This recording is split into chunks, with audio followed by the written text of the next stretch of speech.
Condúcenos del real a lo real, de lo falso a lo verdadero, de las tinieblas a la luz, de la muerte a la inmortalidad. Más brillante que el sol, más puro que la nieve, más útil que el eterno, dice el Estamos estudiando esta obra, nos quedamos ahí sin velo, como uno, capítulo 6, página 135. ¿Qué tal? Te lo juro el sistema porque dice la verdad. En la última sección estoy analizando, dice el mismo autor de la misma obra, ni una hoja se mueve, ni un insecto se arrastra, ni una sola onda se mueve, sino que cada movimiento queda registrado por 1000 fieles escribas en escritura infalible e indeleble.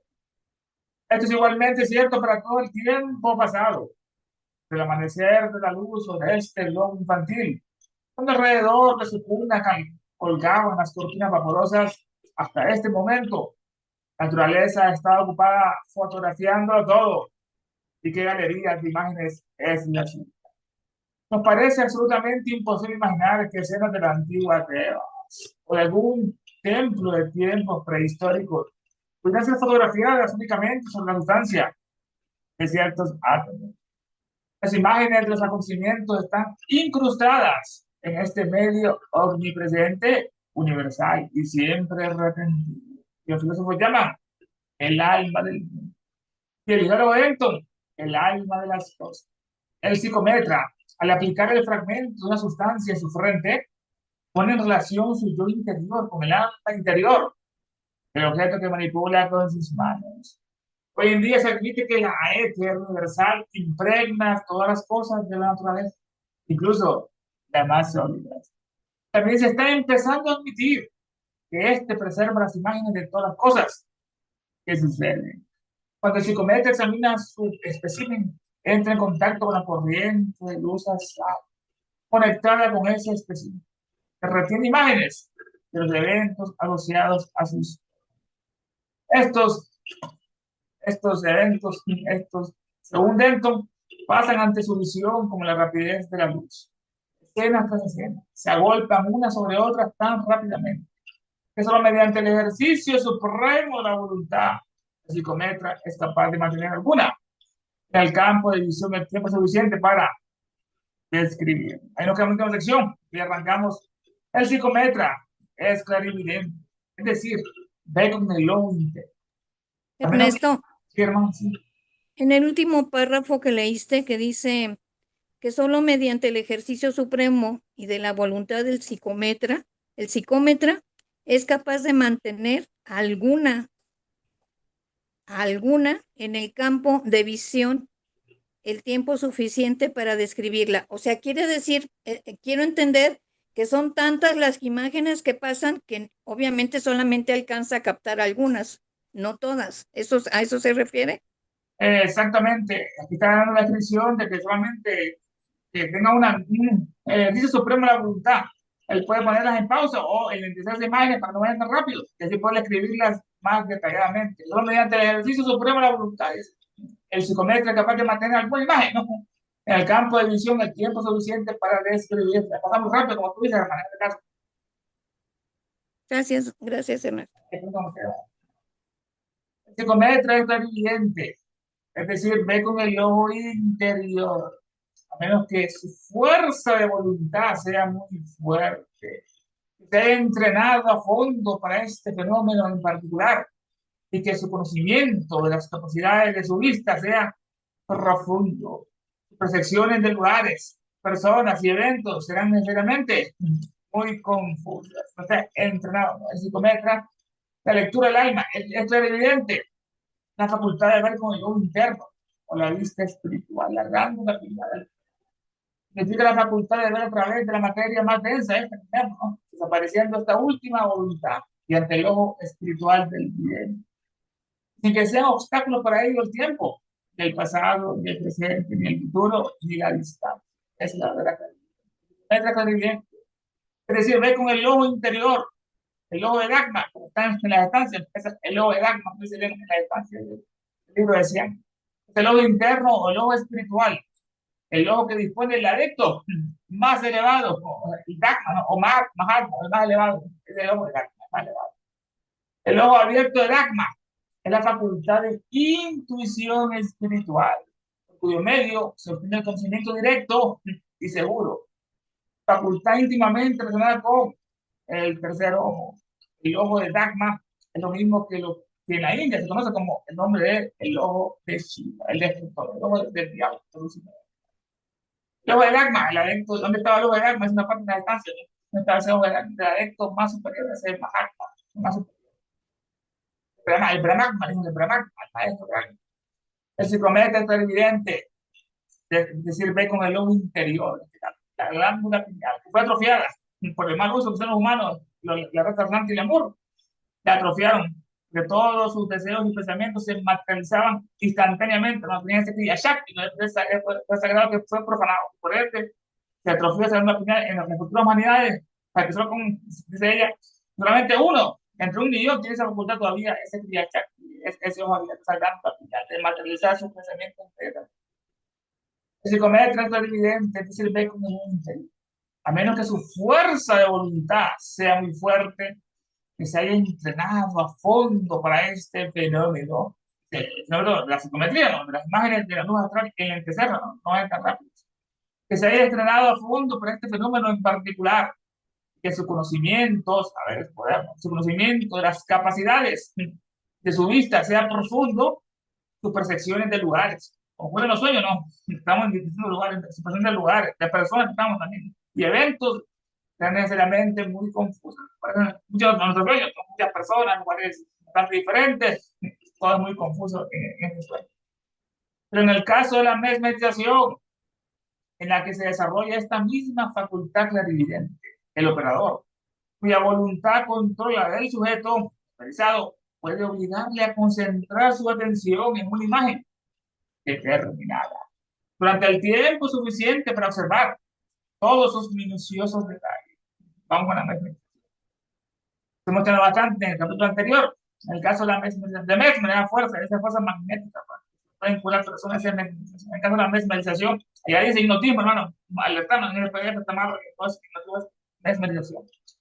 En el caso de la mesmerización, la que se desarrolla esta misma facultad clarividente, el operador, no, en este caso, esto, cuya voluntad controla del sujeto, trabajo humano, que está bajo su control, puede obligarle a concentrar su atención en una imagen determinada, muy rápido, como durante el tiempo suficiente para observar todos sus minuciosos detalles. Como en el cine, a veces pasaba, donde se tenía la imagen, se congelaba, la cinta se trababa. Así podía ver esa imagen mucho tiempo y la podía escribir perfectamente. La voluntad controla el sujeto puede obligarle a concentrar su atención en una imagen durante el tiempo suficiente para observar todos sus minuciosos detalles. Además, bajo la guía de un mesmerizador experimentado, el vidente superaría al psicometra natural al tener una previsión de eventos futuros más clara y nítida que este último.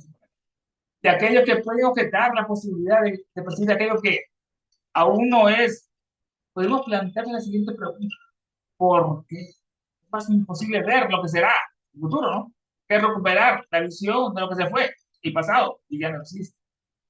Según la doctrina cabalística, el futuro existe en la luz astral en estado embrional.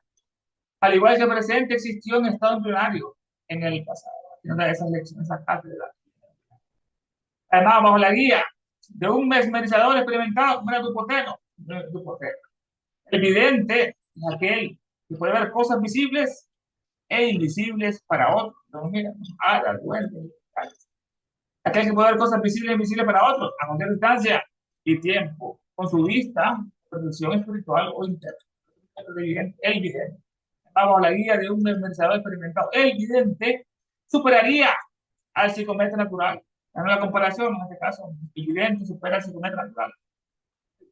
Bajo la guía de un mesmerizador experimentado. Esa es la ecuación a variar.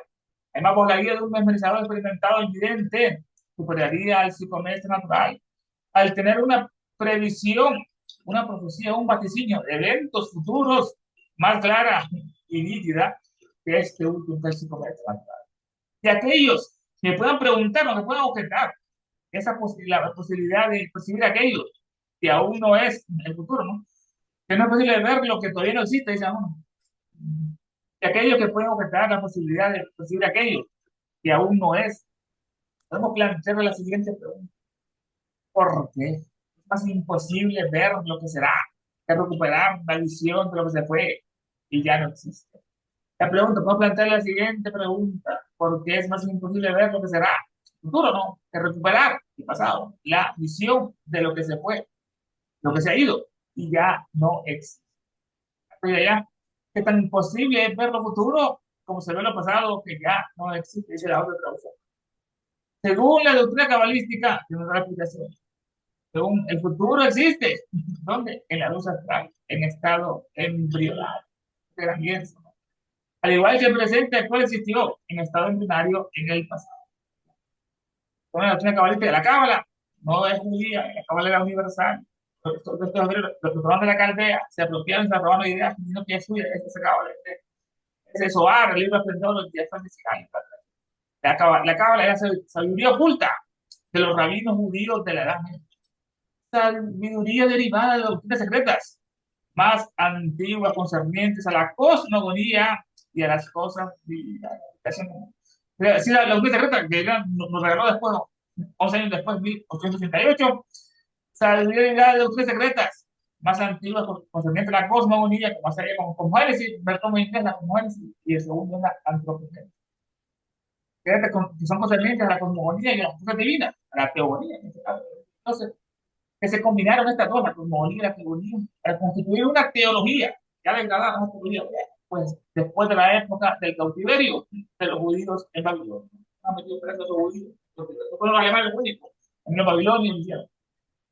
Crearon esta junta para constituir una teología después de la época del cautiverio de los judíos en Babilonia, cuando estuvieron el templo, la primera vez, fue bueno el romano, la segunda, pasada la tercera vez. Todas las obras que pertenecen a la categoría esotérica oculta, todas las obras son denominadas cabalísticas en este caso. Según la doctrina cabalística, el futuro existe en los registros acásicos, también en la luz astral. ¿No? El futuro existe en la luz astral. La luz astral, nos dice ella en el Rosario, físicamente es el éter de la ciencia moderna, físicamente, no es la luz astral. Metafísicamente, más allá de lo físico, ¿no? Y en su sentido espiritual y oculto, el éter es mucho más de lo que se puede imaginar. No es esa explicación moderna. De luz astral físicamente es el éter, quinto elemento de la ciencia moderna, pero metafísicamente y en su sentido espiritual y oculto, el éter es mucho más de lo que se suele. Es el puente, conecta el universo visible e invisible. En física oculta y en la alquimia está bien demostrado que encierra dentro de sus ondas sin playa no solo la promesa y potencia de cada cualidad de vida. De Tyndall, científico este que es el más prominente, como el Tesla de Tyndall. Pero también encierra esta luz astral, el éter, la realización de la potencia de cada cualidad espiritual, de la materia y de la espiritualidad. En física oculta y en alquimia está bien demostrado que encierra dentro de sus ondas sin playa. No es un océano, hermano. Tienen ondas, las olas, no tienen playa. Demostrando que encierra dentro de sus ondas sin playa, no solo. Tiene, entre comillas, está parafraseando de Tyndall sobre ese quinto elemento, la luz astral. La promesa encierra la luz astral y potencia de cada cualidad de vida. O sea, la materia, promesa y potencia de cada cualidad de vida de Tyndall, sino también encierra la realización de la potencia de cada cualidad espiritual que es. Según la doctrina cabalística, el futuro existe en la luz astral, en estado embrionario. Al igual que el presente, existió en estado embrionario en el pasado. Aunque el hombre es libre de actuar como le plazca, la forma en que actuará era conocida desde siempre. No por razón de fatalismo o destino, sino simplemente por el principio de la armonía universal e incambiable o inmutable. Amén. Y al igual que se puede saber de antemano que cuando se toca una nota musical, vibraciones no cambiarían, ni pueden cambiar al de la otra nota, que es diferente. En este caso, una explicación de manera bastante física, lo compara con las notas musicales, se toca una flauta, o una guitarra, o un piano, o toca un do, el do, no vale el re, ¿no? En ese caso, es más de sola. Aunque el hombre dicen que es el único agente libre en la naturaleza. Somos los únicos que tenemos ese libre albedrío para jugar. Ya los ángeles, los Johanes, ya no tienen ese albedrío. que sean fuerzas, sean fuerzas naturales. Aunque el hombre es libre de actuar como le plazca, según el albedrío que tiene, el hombre es libre de obrar a su albedrío. La forma en que actuara el hombre era conocida desde siempre, todo está registrado, todos están en esos libros astrales, registros acásicos, todo está ahí. La forma en que actuara el hombre era conocida desde siempre, en la eternidad, no hay principio. Dice allá, pero desde el origen de los tiempos está previsto el uso que hará de este albedrío, desde el origen de los tiempos, supuestamente. Aunque el hombre es libre de actuar como le place. La forma en que actuará era conocida desde siempre. No se pregunta de los niños, no. Que cuenta historia del jardín del Edén. ¿Por qué creó a Adán y Eva si sabía que Dios no, que iba a probar la fruta? ¿No? ¿Acaso él no lo sabe todo? Era un ignorante. O lo hizo por pura maldad. Pero ese fruto del bien y el mal y lo que es la ciencia que antes era un animal, pues, antes de la mente, antes de la raza del mundo, antes de la raza del hombre era una amenaza, era sin mente un animal, ¿no? No podía tener, pensar el principio moral del bien. Aunque el hombre es libre de actuar como le plazca, la forma en que actuará era conocida desde siempre. No por razones de fatalismo o destino en este caso, sino simplemente por el principio de la armonía universal. No por razones de fatalismo. Fatalismo es una creencia o una doctrina filosófica que sostiene que todos los acontecimientos de la vida están predeterminados. Como decían unos evangélicos, los predeterminados, antes del origen del tiempo. La creencia de la doctrina filosófica se sostiene que todos los acontecimientos de la vida están predeterminados por el destino o una fuerza superior, el agua, ¿no? Haciéndolos inevitables e ineludibles. Es el karma que tiene. Esta teoría niega la libertad humana y la capacidad de modificar el futuro. Se puede cambiar, ¿no? Entonces, Gandhi liberó su país de un gran imperio todopoderoso, sin armas, en ese caso, el otro que va a ser el, el mandamás de toda Europa, niega la libertad humana, el fatalismo y la capacidad de modificar el futuro, promoviendo una actitud resignada, pesimista o pasiva ante la adversidad. La forma en que actuará era conocida desde siempre, no por razón de fatalismo o el destino. El destino sería un poder sobrenatural, el destino, o plan que guía la existencia humana, el destino, plan divino, y la de cualquier ser a un fin no escogido. No hay elección en este destino, en este caso. El destino es, por lo tanto, el antónimo, lo contrario del libre al destino. Ya dice hado, no es el destino, pero bueno. El hado es un encadenamiento fatal de sucesos. El hado. En la tradición clásica fue una fuerza desconocida que obra irresistiblemente sobre los dioses, los hombres, no escapan deseados, ni los dioses mismos. Hasta los dioses mueren, ahora nadie adora a Odín, a Botán, o a Zeus, ahora es un hombre de perro, Zeus, mañana, en el futuro que va a volar. Esos dioses mueren, se los come el tiempo, Cronos, el destino del agua. Aunque el hombre es libre, sí,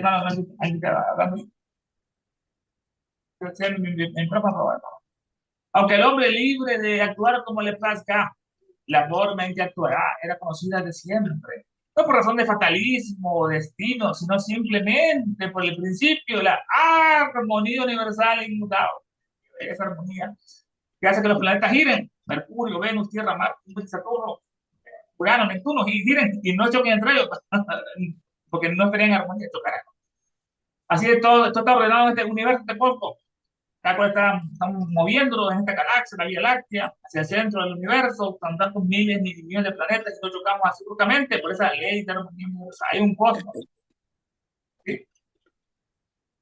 Ah, no, ahí, escucha un ruido, por favor. Dice, aunque el hombre es libre de actuar como le plazca, la forma en que actuará era conocida desde siempre. No por razones de fatalismo o destino, sino simplemente por el principio, ¿no? De la armonía universal e incambiable, ¿no? Inmutable, no cambia. Lo que resulta de la inmutable armonía del universo, dice el Tratato de Proust. Lo que resulta de la inmutable armonía del universo. Y al igual, que se puede saber de antemano que cuando se toca una nota musical,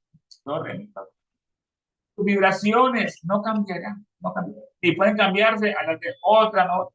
Una ley, no, una nota en la flauta. Que cuando se toca una nota musical, sus vibraciones no cambiarán, ni pueden cambiar a las de otra nota. Ahí dice, así como de antemano se conocen las vibraciones peculiares de cada nota que se debe pulsar. Y no lo explica bien esa traducción. Así como de antemano se conocían las vibraciones peculiares. De la nota do, en este caso, no se puede cambiar a la re. una vez que ha sido tocada la vibración. No es posible, no forma parte de la realidad. La forma que actuará el hombre es conocida de siempre, no por razones de fatalismo o de destino, sino simplemente por el principio de la armonía universal e incambiable. Y al igual que se puede saber de antemano que cuando se toca una nota musical, vibraciones no cambiarán, ni pueden cambiar a las de la otra. Además, la eternidad no puede tener ni pasado ni futuro, sino solo presente, así como el espacio ilimitado, en su sentido estrictamente literal, no puede tener lugares distantes ni próximos. El espacio, no dice Platón en su compadre de Timeo, no tiene piernas porque no ocupa moverse en ningún lugar, no ocupa manos porque no ocupa nada fuera de la boca. Además, Elena ya nos dice la eternidad del tiempo, el Padre, el tiempo, el cronos, y la Madre, el espacio, no es una distancia. Está dormitando siempre, invisible, calidad dormitado. Además, de eternidad, no puede tener pasado ni futuro, no solo presente. Como son los budistas, el nirvana es el eterno presente. La eternidad, viene la palabra eterno, eterno. Propiamente, propiamente solo puede llamarse eterno a lo que nunca ha tenido principio y nunca tendrá fin. Dios nos ayuda a esa eternidad. El símbolo de la eternidad es una serpiente encorvada formando un círculo y mordiendo la cola. Nos regaló el emblema, ese emblema más maravilloso, ese Ouroboros, que ya lo vamos a ver, la serpiente que se come la cola. Son palabras mayores, hermanos. Filosóficamente, propiamente solo puede llamarse eterno, eterno, a lo que nunca ha tenido principio y nunca tendrá fin. La manifestación, no, el mapán, la pralaya. ¿De dónde vino todo esto? ¿De dónde vino Dios? Se quedó a sí mismo, era un para, era sin padre y madre. Como que el espacio nunca tuvo un comienzo, ya había antes del espacio. Porque nuestra mente no puede llegar a ese nivel. Previamente solo puede llamarse eterno a lo que nunca ha tenido principio, como los números, ¿no? Y nunca tendrá, es un infinito, ahí se parece. El símbolo de la eternidad, una serpiente encorvada, mordiéndose la cola, formando un círculo y mordiéndose la cola. La eternidad. La eternidad es el tiempo, es el Padre, ¿no? Es el crono, que decían los griegos mitológicos, el tiempo, que literalmente a todos se lo come el tiempo, hasta los dioses. Como estamos analizando, ya no adoramos a Zeus ni a Odín, ya para su época, estamos con Jehová y Alá, van otros dioses, y esto va a ser devorado. Pero el tiempo, así como Zeus, como Cronos, se comía a sus hijos, porque el oráculo le había dicho que un dios lo iba a destronar. Pero se lo comía, es un hijo suyo, un dios, ¿no? Que era Zeus, en este caso se cumplió lo que es el oráculo, la madre lo ocultó, le dio una piedra a Cronos para que no se lo comiera. El tiempo es el padre, el Cronos, todo lo devora, hasta los dioses mismos, hermano, devora todo el tiempo. Además, la eternidad no puede tener ni pasado ni futuro. Ella dice, además, la eternidad del tiempo no tiene pasado ni futuro, sino tan solo presente. No solo tiene la eternidad, sino la eternidad no tiene ese presente, solo presente. El eterno presente es el nirvana de los budistas. Solo existe el aquí y el ahora. No hay ni mañana ni ayer, solo el aquí y el ahora. Sino solo el presente. El tiempo es el padre. Ahora vamos a pasar a la madre del espacio, el espacio limitado. Además, la eternidad no puede tener ni pasado ni futuro, sino solo presente. Así como el espacio ilimitado, vamos a la madre, en la siete envolturas, dormitamos. Así como el espacio es la madre, todo lo sostiene el espacio, todo. Él vivimos, nos movemos y tenemos nuestra existencia, que él nos lo explica magistralmente en el proverbio, ¿no? Que no es un él, no es el espacio, que es lo que siempre ha sido, el espacio, que es lo que es el germen del país. Todo eso tiene, en él vivimos, estamos en un espacio, en este espacio, en él vivimos, nos movemos y tenemos nuestra existencia en este espacio, en esta tierra. Así como el espacio es ilimitado. Ella dice la traducción que la inmensidad del espacio. No es lo mismo la inmensidad que el ilimitado, pero bueno, es lo que digo el traductor. Así como el espacio ilimitado, el espacio es la eterna madre de todas las cosas producidas. Claro, la madre de los soles, todos los producen son sus hijos, ¿no? Los planetas, los animales, todos son hijos de esa madre inmaculada, virgen y celestial en ese caso, ¿no? Porque un poco algo masculino.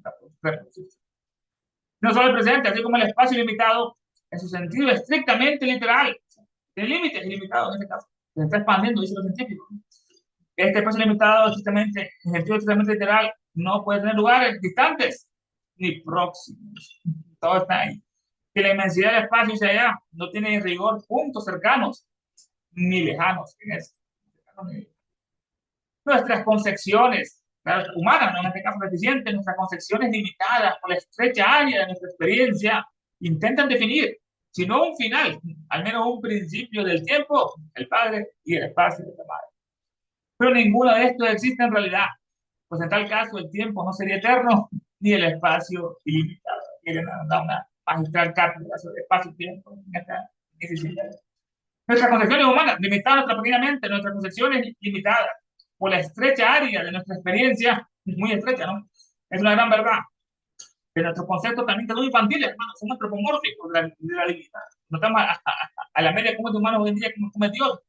Es un hombre barbudo que lanza rayos, que no sé cuánto, que está en un trono, que tiene forma humana, es antropomórfico, ¿no? Dice Elena sarcásticamente que si el león hablara y le preguntara por su Dios, sería un gran felino universal, así que cuando te rugiera se mueve todo el universo. Hay una expresión antropomórfica de ese Dios infantil que creemos en esa teología. Una gran verdad, tenemos un gran límite de nuestros conceptos infantiles, son infantiles, ¿no? De antropomórficos, un Dios celoso, iracundo, que si no lo adoras a él se enoja. Atributo totalmente negativo, ¿no? Y te mata si no si adoras a otro Dios, que eso es totalmente, hablando de demonios, digamos. Nuestras concepciones limitadas por la estrecha área de nuestra experiencia.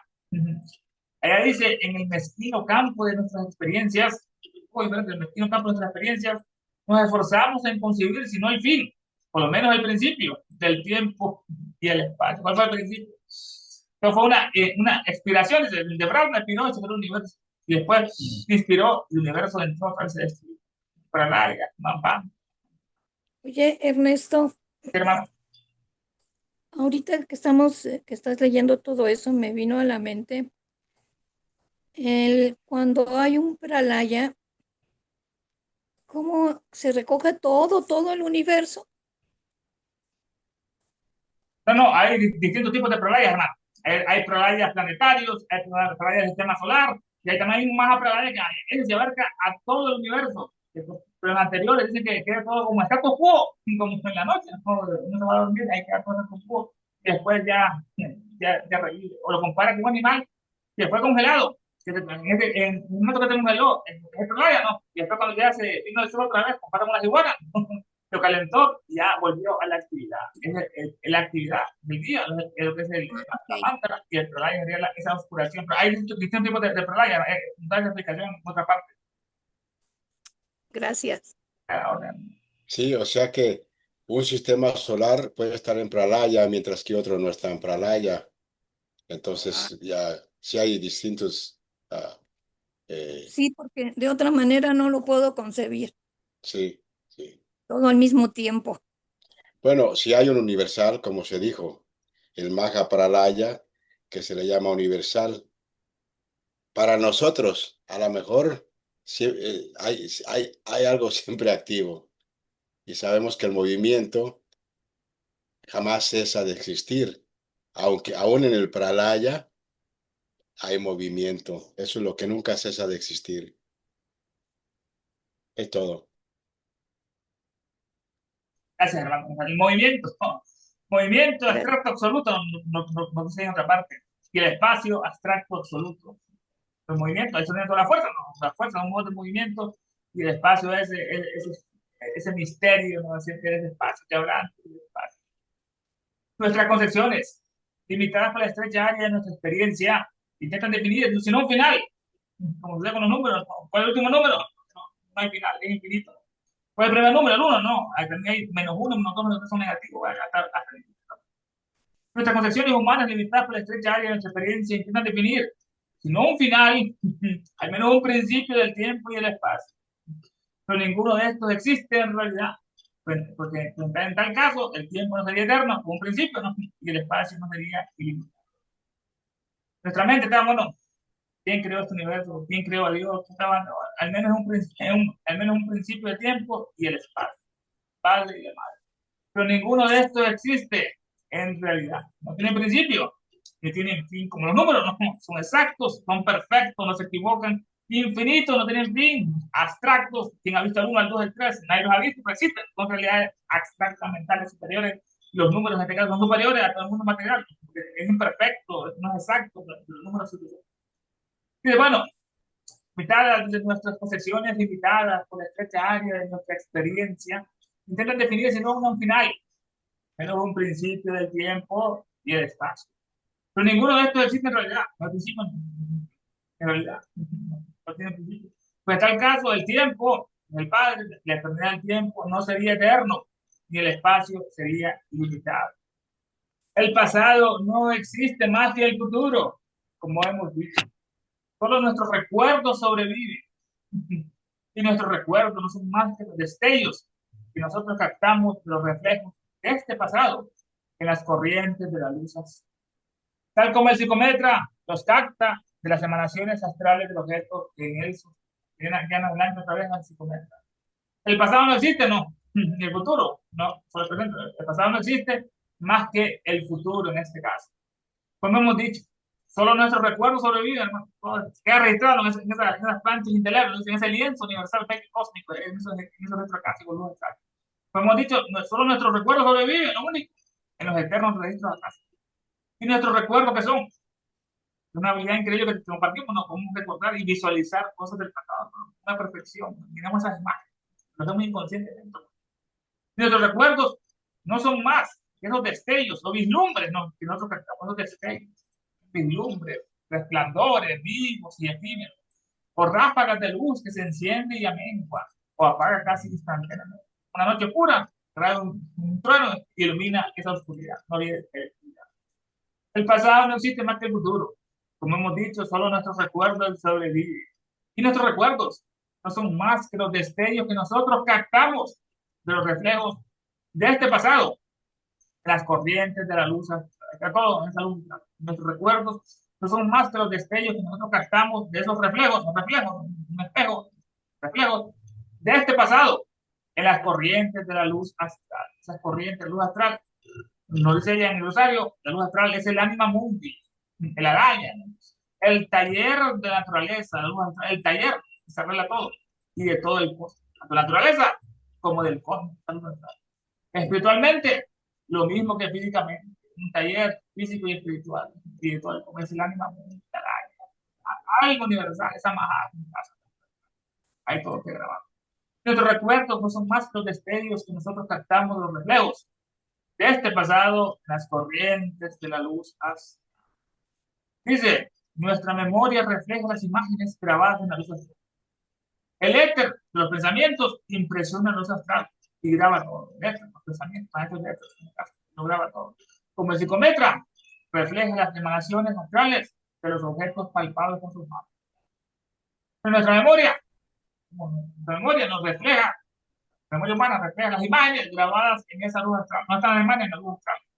El éter de los pensamientos son los que impresionan, como imprime, ¿no? Esos pensamientos que hay grabados ahí, el éter de los pensamientos impresiona a la luz astral y todo lo graba.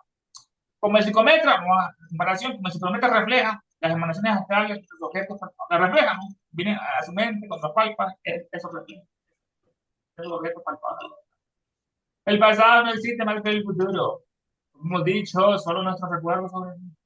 Y nuestros recuerdos no son más que los destellos que nosotros captamos de los reflejos de este pasado en las corrientes de la luz astral.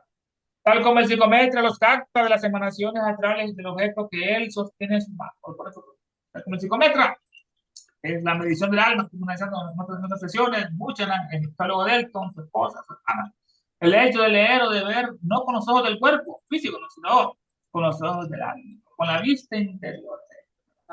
Tal como el psicometra los capta de las emanaciones no astrales del objeto que él sostiene. Todo vibra astralmente. El principio de Elena es el sexto, solo el inferior que es el físico, ¿no? Que todo lo rodea, incluso la tierra, y que equivale al cuerpo astral, al Inca Cherirá en el hombre, al doble etéreo. Tal como el psicometra los capta de las emanaciones astrales. La luz astral otra vez. Y Elena nos relata la luz astral. Dice que es un elemento universal y etéreo. Claro, es universal, está en todas partes. En la creación secundaria. Es un elemento universal, todo el universo, y etéreo. Es a la vez un elemento y un poder, claro, un elemento y un poder, que contiene el carácter de todas las cosas. Digamos lo de Tyndall, donde está en toda la potencia con el Un elemento universal y etéreo. Es a la vez un elemento y un poder que contiene el carácter de todas las cosas. Es el archivo, la memoria del gran mundo, el macrocosmo. Vamos con el macro y con el micro. Es en la cabeza, no el macrocosmo. Es el archivo de la memoria, nuestra memoria del hombre, la que será. Es el archivo de la memoria del gran mundo, el macrocosmo, en la mente universal, en la sería en este caso. Cuyo contenido, este archivo de memoria, cuyo contenido se puede incorporarse y reencarnarse. Se puede reencarnar esa memoria, ¿no? Cuyo contenido puede incorporarse y reencarnarse en formas objetivas, físicas, como vemos. También el archivo de la memoria del pequeño mundo, ¿no? Como arriba es abajo, como adentro es abajo. Como la comparación del macrocosmo, con nosotros el microcosmo, vamos con el recuerdo. Es el archivo de la memoria del pequeño mundo, sea el microcosmo, sea el hombre. ¿Pero cuál archivo puede el hombre recordar sus sucesos pasados? Claro está. Tal como el psicometra lo capta de las emanaciones astrales, Logueto, él sostiene en sus manos. Ya dice, como hemos dicho, no hay pasado ni futuro, pero nuestras memorias reflejan las imágenes grabadas en la luz astral. Como el psicometra, las emanaciones astrales de los objetos palpados. De la otra traducción. El pasado no existe hasta el futuro, como hemos dicho. Solo nuestros recuerdos de vivir. Y nuestros recuerdos no son más que los destellos que nosotros captamos de los reflejos de este pasado en las corrientes de la luz astral. Tal como se cometen los capta las emanaciones al astrales del objeto que hizo. Y ahí se puede ver lo siguiente, vamos a hacer la traducción. Nos parece el colmo de la imposibilidad. En la materia atómica haya quedado grabado los hechos ocurridos en la antigua Tierra, o en algún templo prehistórico. Sin embargo, las imágenes de estos hechos están saturadas de aquel agente universal que todo lo penetra y todo lo retiene. Llamada por los filósofos el alma del mundo y por el geólogo Delton el alma de las cosas. Al aplicarse el psicometra a la frente de un objeto determinado, relaciona su yo interno, el alma de ese objeto, y se pone en contacto con la corriente de la luz astral, que relacionada con dicho objeto retiene las descripciones de los sucesos concernientes a su historia, los cuales, según Denton, pasan ante la vista del psicometra con la velocidad del rayo, en vertiginosa sucesión de escenas que tan solo con mucha fuerza de voluntad es posible detenerlos en el campo visual para describir. El psicometra es clarividente, pues ve con la vista interna, pero su visión de personas, lugares y sucesos resultará confusa, a menos que con potente fuerza de voluntad haya educado la percepción visual. Sin embargo, en los casos de hipnotismo, el mesmerismo, en los casos de mesmerismo, la clarividencia del sujeto depende de la voluntad del mesmerizador. Y por lo tanto puede detener la atención de aquel en determinada imagen todo el tiempo necesario para describirlo en sus más prolijos pormenores. Por otra parte, el sujeto sometido a la influencia de un hábil mesmerizador a ventaja del psicometra espontáneo en la clara y distinta predicción del vaticinio profesional. Si alguien objetara, siendo que no es posible ver lo que todavía no existe, le responderemos que es tan posible ver lo futuro como se ve lo pasado. Ya no existe. Según las enseñanzas cabalísticas, lo futuro está en embrión en la luz astral, como también lo presente estaba en embrión antes de ser. El hombre es libre de obrar a su albedrío, pero desde el origen de los tiempos está previsto el uso que da este albedrío. Y que tal previsión suponga fatalismo ni algo, destino, no fatalismo ni destino, sino que resulta de la inmutable armonía del universo. Y como de antemano se conocen las vibraciones peculiares de cada nota que se debe pulsar. Además, la eternidad del tiempo no tiene pasado ni futuro, sino tan solo presente. De la propia manera que la inmensidad del espacio es ilimitado de espacio, sino que de la propia manera que la inmensidad del espacio no tiene en rigor puntos cercanos ni lejanos. En el mezquino campo de nuestras experiencias nos esforzamos en concebir, si no el fin, por lo menos el principio del tiempo y del espacio, que en realidad no tienen principio ni fin, puede tenerlo, ni el tiempo sería eterno, ni limitado sería el espacio. Como hemos dicho, no hay pasado ni futuro, pero nuestra memoria refleja las imágenes grabadas en la luz astral. Pues psicometra, las emanaciones astrales, los objetos palpados en esta cosa. Bueno, Sí. comentarios, pues así semana, ¿qué vas a hacer? Ok, hermano, comentarios, puntos de vista, los micrófonos están para ustedes. Opiniones. ¿Alguien quiere opinar? Adelante. Un par de cositas de lo que se está hablando. En referencia al libre albedrío, y se mencionó, ¿verdad?, que el hombre es el único que tiene libre albedrío. El otro día hicimos una comparación de, de por qué el hombre tiene libre albedrío y se mencionó que como los ángeles o arcángeles o estos Jian Hans no lo tienen porque se hizo la analogía de las abejas y las hormigas.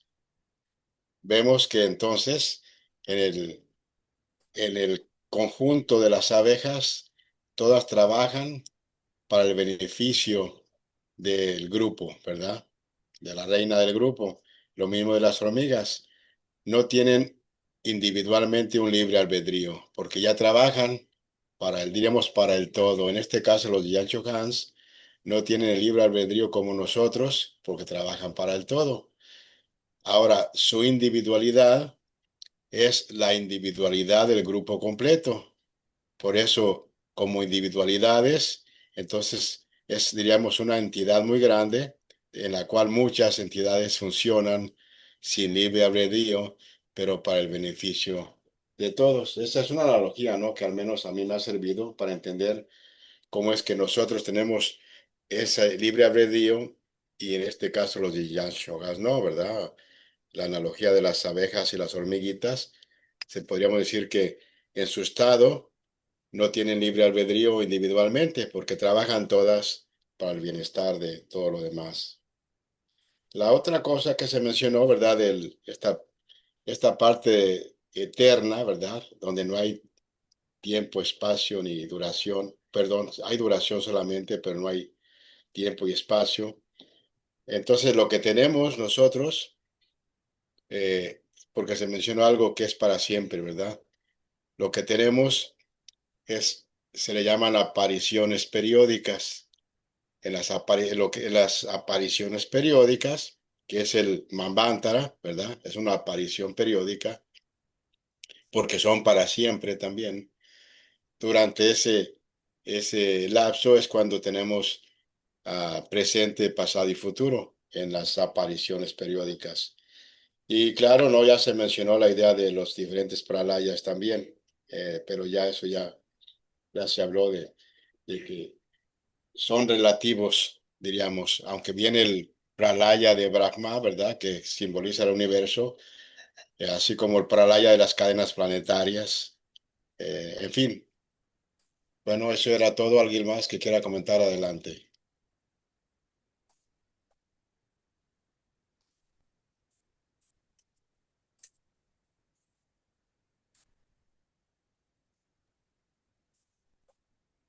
No, tengo un poquito de duda sobre el psicómetra con respecto a que no tiene visión o entendí mal del pasado, de imágenes del pasado, cosa que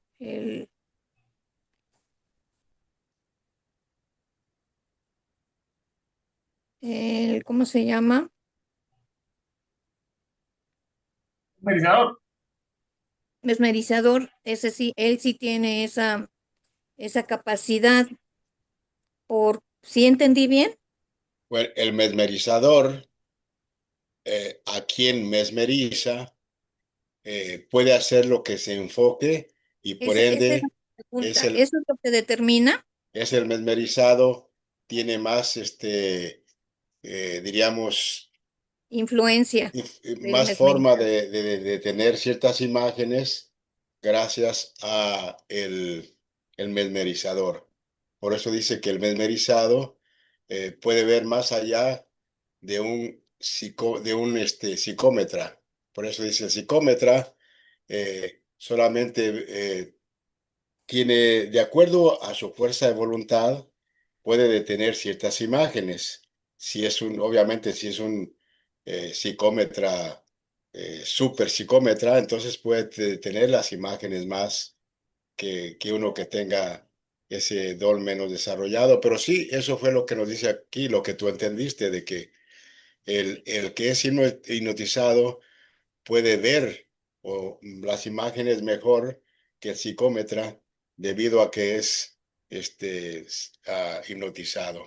Bueno, es la Ah, otra pues, palabra, ¿verdad? Pero es eh, lo, o- lo que entendí entonces, o mi pregunta era enfocada a que, ¿qué hace la diferencia entre uno y otro? Entonces puedo entender que la facultad que tiene el mesmerizador de manipular, por decirlo de alguna manera, o sí, influenciar a la persona mesmerizada, sí, que lo puede retener y eso le permite ver con mayor claridad. Pero exacto. eso tiene que ver con el pasado también.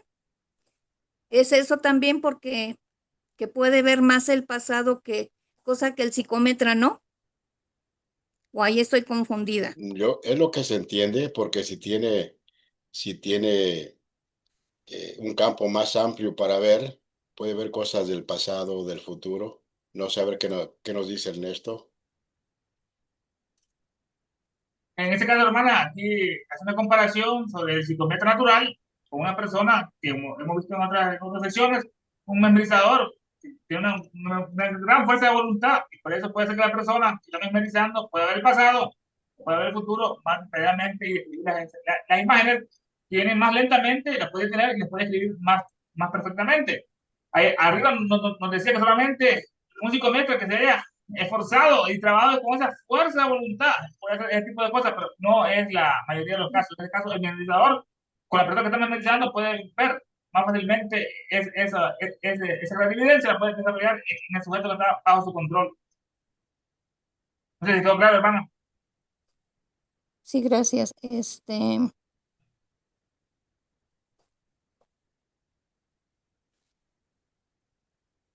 Y tienen unas imágenes ahí, perdón, cuando quieras, hermana. Hablamos hoy de esa clarividencia, no ese ojo. ¿Cómo desarrollar esa evidencia rápidamente? ¿Verdad? ¿Cómo reactivar esa glándula pineal? Que según la ciencia médica occidentales todavía no sabe cuál es la función de esa glándula pineal. ¿Cómo ver algo sin una función en nuestro cuerpo, que es la máxima representación de la divinidad aquí en la Tierra? ¿No? Por algo está esa glándula pineal ahí, cerca del hueso esfenoides, de esa cabalgata. Ese tercer ojo que fue atrofiado. Estamos de ese ojo del alma, ¿no? Miren qué hermosa imagen de Shiva, hermano. Aquí lo comparan ese ojo del alma, ese tercer ojo con el ojo de Shiva, pero tiene una frente abierto, el gran, que es el destructor, el diablo, el de Murti. Brahma, el creador, Vishnu, el conservador, el Cristo, y el diablo, con su tridente, ¿no? Como Poseidón, ese tamboril que toca la guerra. Su imagen aquí tiene aquí el sello, ahí tiene la U, perfecto en la mano. Vean acá su casa, su templo. Acá, aquí hay otra versión de su adoración, el Johnny el Lingam, vemos acá a la derecha, con su símbolo acá en los Himalayas, un río, una fuente, un hombre azul, ¿no? O hubieron azules antes, como Krishna, la pintan azul a Krishna en este caso, con la cobra real en su cuello. Ven, comparamos esta pintura el arte occidental cristiano, vemos la diferencia, aquí se mira más vívido, más hermoso, más perfecto, todo, hermano, esos colores tan bellos. Lo comparamos con esa capilla Sixtina, es horrible de Miguel Ángel, ¿no? Es esto es belleza, allá tiene un tigre abajo, eso significa que él ya dominó esas pasiones inferiores, ¿no? Ya está viviendo ya en la triada, y está abajo ese tigre, ese cámano, esas pasiones animales, totalmente el gran Chiva y su ojo de Dagma, que es el máximo de esto, el Dagma, que tiene otra visualización. Chiva también, con su piel de tigre por acá, sus collares, la cobra por acá, el ojo también cerrado meditando, con esa media luna acá en el cabello, el sol atrás, ¿no? Gran Chiva, el destructor. Que otra imagen, un río, un bautismo, unos animales, esto sí es un arte, esto sí eleva, es lo que es la tasa vibratoria. Otra representación de Shiva más cómico, ¿no? Con el tercer ojo, como Buda, se sentó bajo ese árbol Bodhi y dijo que no se iba a parar hasta que abriera su tercer ojo, hermano. Y le enviaron muchas cosas, allá, muchas mujeres, guerras, pleitos, y él no se levantó, seguía meditando el gran Buda. Y así Mara, el gran demonio, le dijo que está bien que se liberara a él, pero que no compartiera su mensaje con los demás humanos, ¿no? Que debía, como este el infierno, debía sufrir. Buda dijo que no, que era una labor de servicio a la humanidad, no que era egoísta, no el servicio, compartir ese conocimiento liberador, ¿no? Así como Buda se encontró, se enteró que ahí la enfermedad, la vejez y la muerte, es horrible, ¿no? Todos vamos a morir, todos vamos a envejecer, todos vamos a enfermar. ¿Cuál es el objetivo de la vida? No es el caso. Si todo es dolor, nacemos con dolor y nos vamos con dolor. Así Buda creó un camino que es el octuple sendero para liberarnos de esos sufrimientos, de ese deseo, buenos pensamientos, buenas palabras, buenas acciones, correcto modo de vida, y a otras cuatro más en ese octuple sendero. Shiva, igual que Buda, el tercer ojo. Es una repetición que es encéfalo, lo comparamos con el arte egipcio. Luego de Horus, tenemos el misticismo aquí en la mente. Es un pájaro interno, me lo comparan, me parece. Es un corte que es sagital del tronco cefálico, este es el cerebelo, la parte de la mitad del cerebelo. Por el equilibrio, este es el tronco cefálico, la médula espinal, la oblonga, el puente y el mesencéfalo. Por ejemplo, se parece mucho el pájaro, miren, el pájaro interno, que dice que el tálamo, centro de las emociones, la glándula pineal está por acá, miren, hermano, ahí la ven pequeñísima, dice. Adentro tiene un colon, un octavo muy pequeño, que es la glándula pineal, y está cerca de la glándula pituitaria, que tiene muchas funciones en lo que es en la hipófisis del cerebro, como el ojo de Horus, comparándolo con ese halcón egipcios en aquellas latitudes. Otra alimentación jeroglífica, miren, hermano, el ojo de Horus, se parece bastante esa parte del cerebro que hemos estado analizando, la glándula pineal, está ahí, mira, el corte, el puente, el mesencéfalo, el cerebro, partido por mitad, se parece mucho con ese ojo de Horus que está en la iconografía.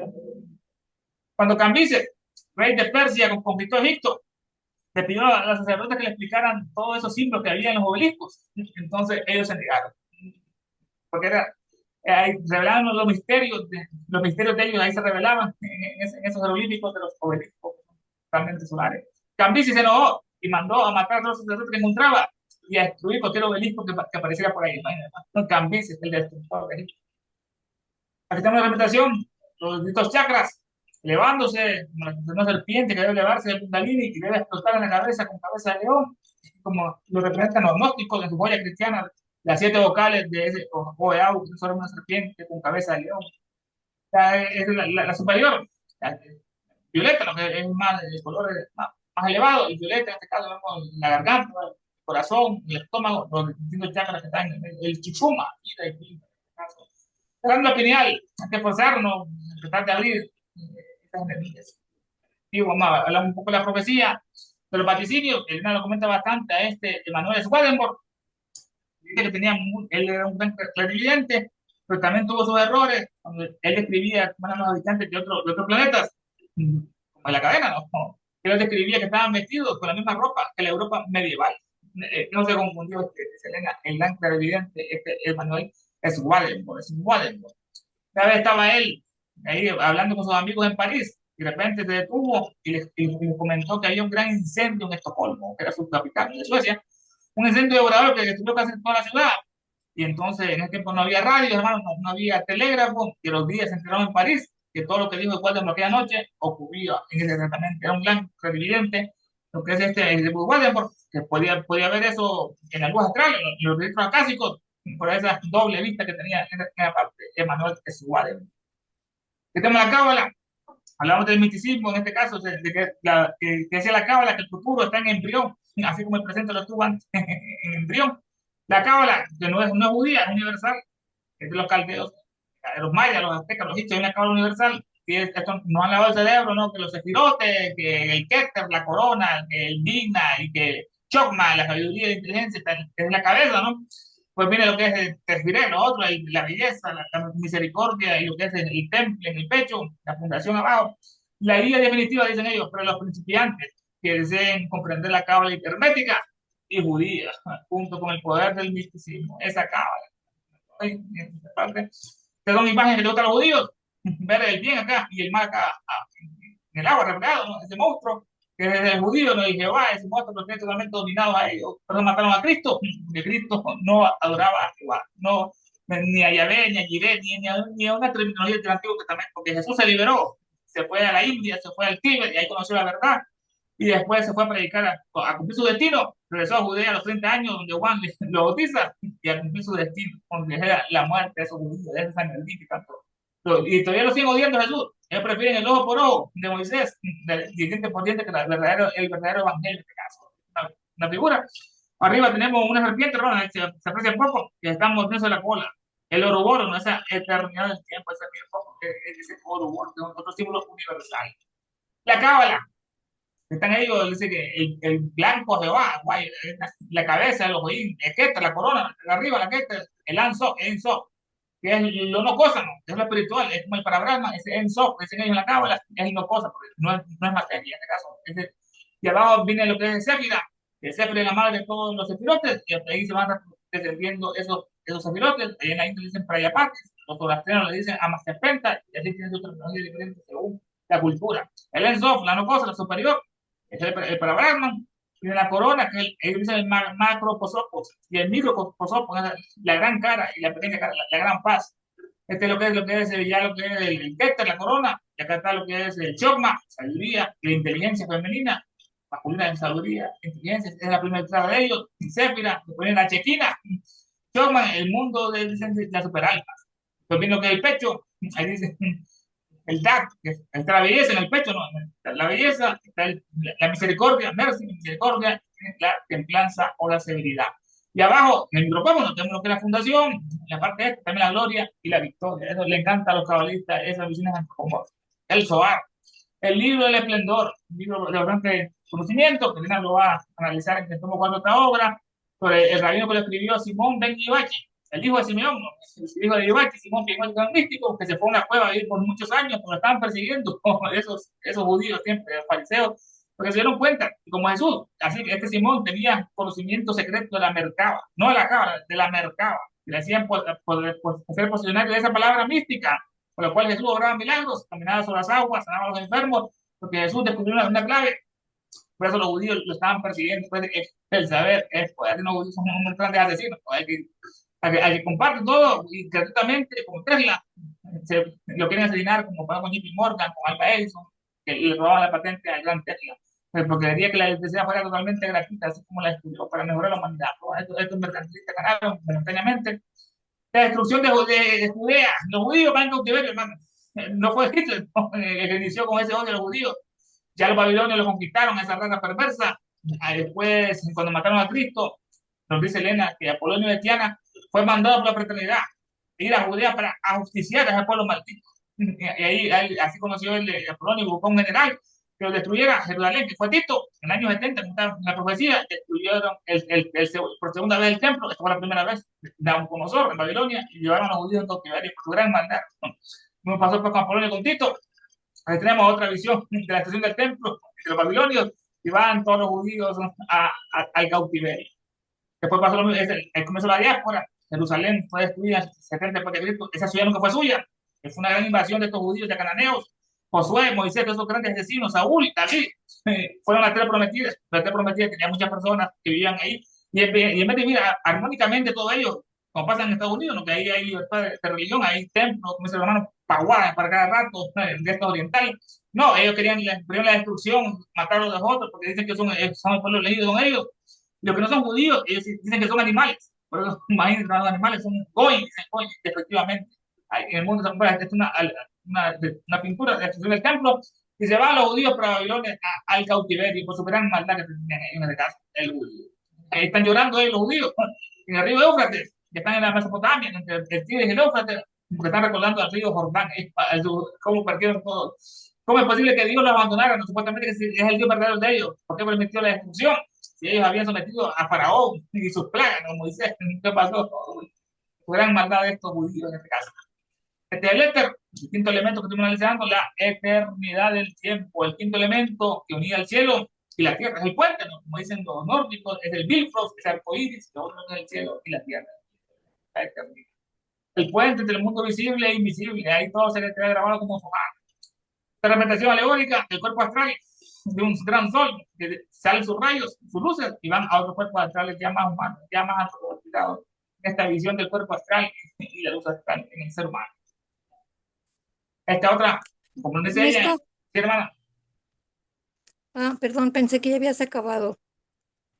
Ah, dice acá, la luz astral, nos dice ella en el glosario, es el sexto principio que rodea toda la tierra, así como el hombre, el cuerpo astral, es su equivalente al doble etéreo, lo que es la Sharinah. La luz astral que rodea todo en el universo. Otra revelación del libre albedrío.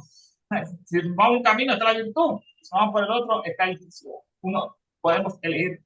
Pues hermano, en este caso, nuestra comparación con los diarios chobanes, con las abejas, las hormigas, nosotros todavía tenemos esa decisión.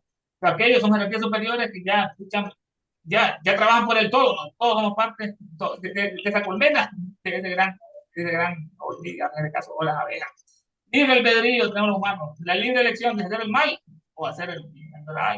Es la elección que tenemos todos los días nosotros en este largo camino de representación, lo que es de lado del destino, ¿no? La rueda de la fortuna, que a veces lo lleva a uno arriba y después lo hace caer en esta parte. Está ciega, la justicia, la gran diosa Temis, ese hado, ese destino que estuvimos analizando.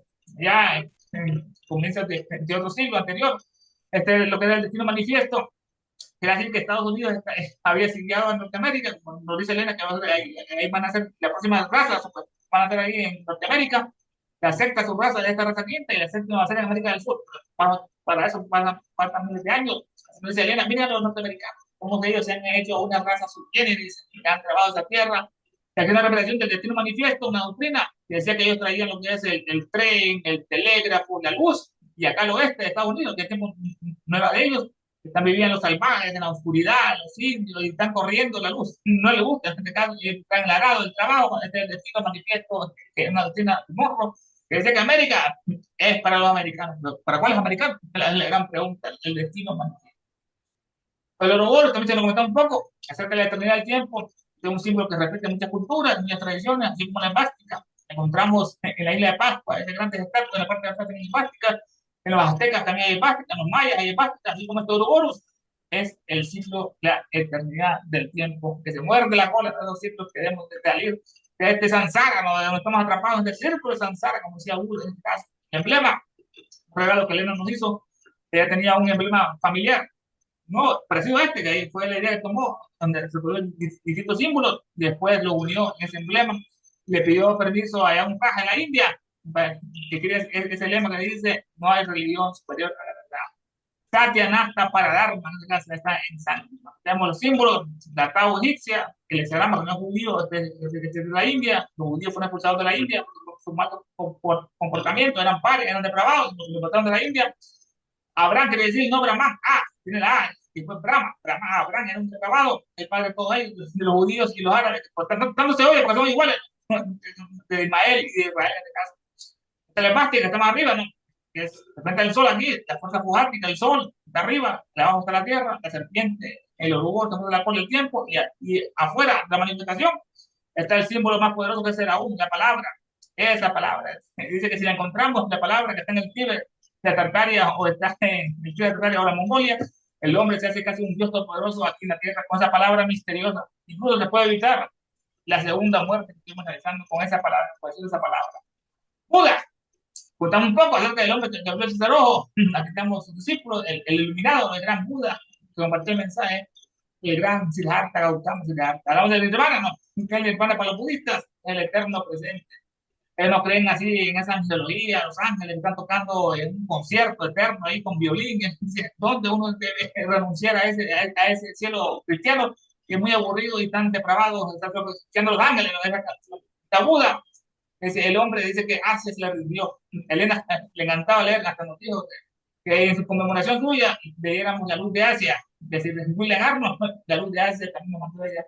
Es ahora el Bhagavad Gita y lo que es después ya se adaptó lo que es la voz del silencio. El Buda que dice fue un hombre, nos dice Elena, que vivió como un dios, que en un estado de santidad tan grande, el gran Gautama Siddhartha Buda. Y Cosmos, lo estamos analizando, el espacio ilimitado, cómo se expande ese espacio, el tiempo eterno y el espacio ilimitado. Y tenemos una descripción de nuestros conceptos infantiles, ¿no? Está en la Biblia, dice que Jehová arroja fuego y azufre. Ahí está en la parte de Isaías, no sé, 30, 23, dice, es un demonio, es un dragón, porque que sale humo de su nariz, dice el Salmo, no sé qué dice el Salmo, es un monstruo, pues Jehová, su rostro encendido con llamas de fuego, dice Isaías, llamas de fuego, un dragón, su labio lleno de ira, Isaías, Jehová tiene garfios, y ahí están sus versículos, hermano, Jehová, en el Antiguo Testamento, realmente un monstruo, un dragón, horrible, un monstruo, un dios vengativo, son ellos, ¿no? Que cada vez de repente, como es su raza, los judíos son realmente unos monstruos, ¿no? Lo que siguen adorando, por eso Cristo estaba en contra de ese demonio, nunca adoró a Jehová, que Jehová se está comiendo a los judíos, que son sus ganados, ¿no? Y así es un gran monstruo que se come a sus propios hijos, ese monstruo, Jehová, toma a los judíos pues, sí, con la misma doctrina tan destructiva. Esta es la última imagen, que se compara el macrocosmo con el microcosmo, que se analizando al final, el ADN, la que está en las células, es información genética, es ácido desinflamatórico, el ARN, se compara con la onda electromagnética de la luz, se parecen bastante, miren el ADN y la luz, lo grande, lo pequeño. Una célula vista acá se parece mucho a la superficie lunar, una comparación. El ojo de una persona se parece a una nebulosa planetaria acá, con nuestro cosmos, hermano, y acá hay una comparación con el tejido nervioso de la neurona con ese universo, con ese espacio. Ah, hermana, ¿qué me iba a decir de Dulce? Sí, rápidamente, porque ya sé que ya es muy tarde. Del último párrafo, dice, el pasado no existe más que el futuro. Como hemos dicho, solo nuestros recuerdos sobreviven y nuestros recuerdos no son más que los destellos que nosotros captamos de los reflejos de ese pasado en las corrientes de la luz astral.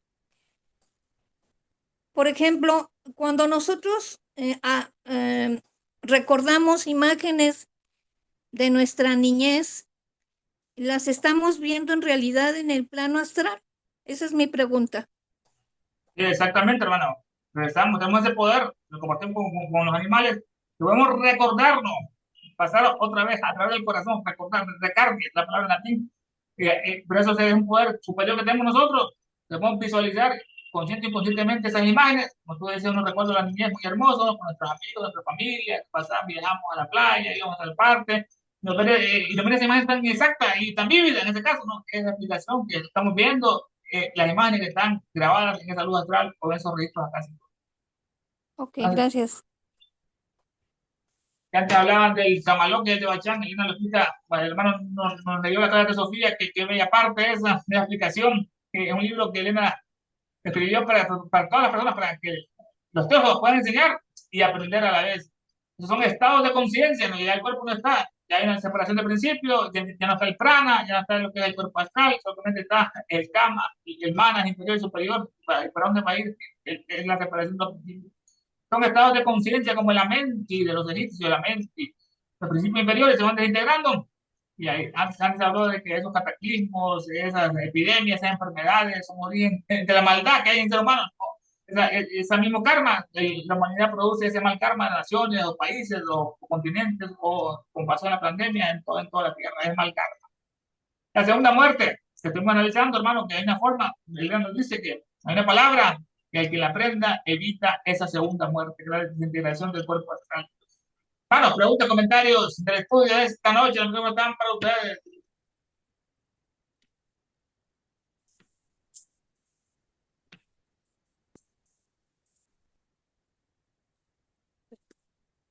Yo creo que ya estuve de preguntona.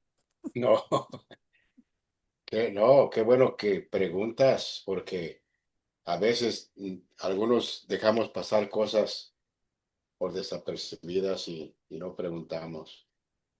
Y tus preguntas a veces se convierten en preguntas de nosotros también. Una, en una parte que se mencionó sobre el tercer ojo, ¿verdad? Y de la tercera raza raíz, y eh, en la doctrina secreta se describe de que el ser humano, eh, antes, hablando de esos, antes del tercer ojo, ¿verdad?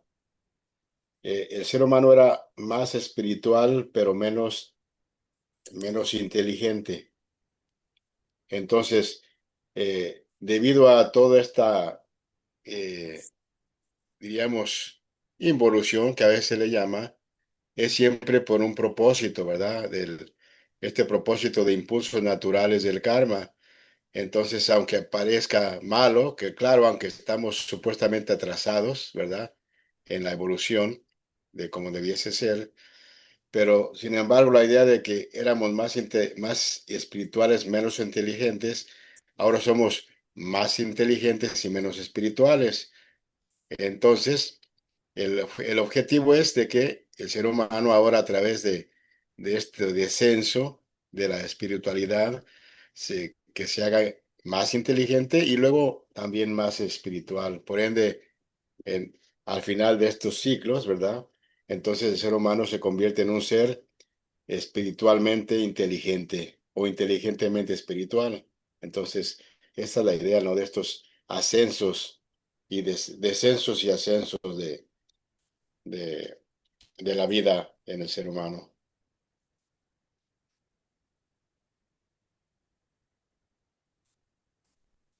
Si no hay más preguntas, pues podemos cerrar de una vez Hermano, en, entonces, en esto Pablo adelante. Elena nos comparte esta sabiduría, este conocimiento, este poder. Por tanto, lo oculto el sistema ahí, porque dice la verdad acerca de todo. En la próxima lección continuaremos en la página 196, descubriendo las grandes maravillas de Oriente. Hasta la próxima. Gracias a todos, Gracias. gracias, buenas noches. Que pasen buena noche.